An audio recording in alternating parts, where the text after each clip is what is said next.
How can you, a buyer, combat these rising interest rates? First, it's about perspective. The reality is that our interest rates are still relatively low historically. We do have short-term memory because a lot of people are putting into perspective the interest rates that we've had in the last few years. And those were artificially lowered because of COVID, and people want to wait until interest rates go down again. A lot of those people are either going to pay a lot more for a house when prices continue to rise, or they're going to stay renters. The smart thing to do is to buy long-term, absolutely zero question. But what can you do to help combat these interest rates? Number one, clarity. Clarity is power. I think I have a sign behind me that says that. First, know exactly what the current interest rate is. I've spoken to a lot of people and they are spitting out different numbers that aren't actually true. They're just reading headlines. They're going off of what a friend is telling them interest rates are. And if you're serious about buying a home, you need to speak with the local lender, ask them, hey, based off of my situation, based off of my credit score, what interest rate can I get? Because even when interest rates were at 3%, your credit score, your debt to income, your specific situation did not necessarily guarantee that rate, that 3% rate. It could be maybe a little bit better. It could be a little bit more. So it's case by case.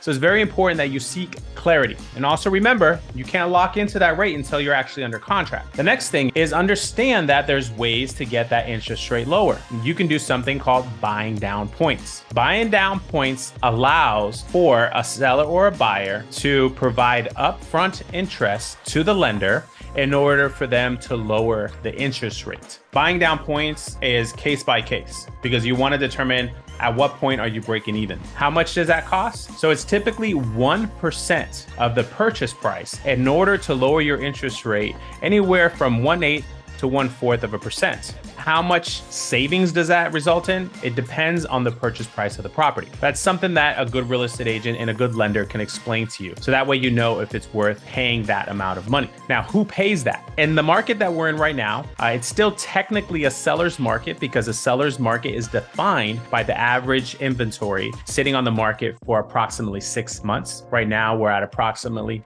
2 months. However, it is turning more into a buyer's market because sellers are much more negotiable. The first logical option would be asking for a seller to provide a credit at closing to lower your interest rate. That could definitely be an option. Another option would be if you have money to pay your own closing costs, which you should, you could always ask for the seller to pay your closing costs. And with the money that you were going to use to pay your closing costs, you could provide that to buy down your points. Another thing too, you could possibly do, depending on your debt to income, you could also ask for a lender credit. Now it's case by case. So make sure you're speaking with a great lender that can provide you that information. But a lender credit could cover some, if not all, of your closing costs. And with that covered, you could actually use the money that you were going to use towards your closing costs and buy down points. Another thing to remember, interest rates could possibly go down some for sure. It's imperative to have stability and own a home. And even if you're purchasing it at a higher interest rate, you could always refinance. Well, what if it doesn't go down? So then now the interest rate's gonna be higher. So why not secure it at a lower interest rate? If it goes higher, you're fine. If it goes lower, you refinance. If you do nothing, you stay a renter.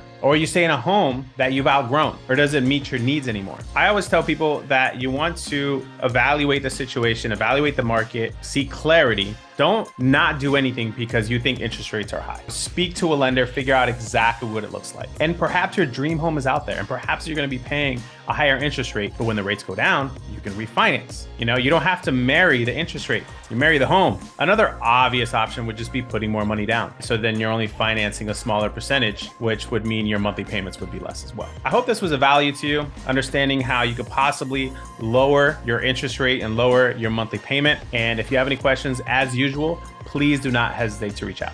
Have a great day.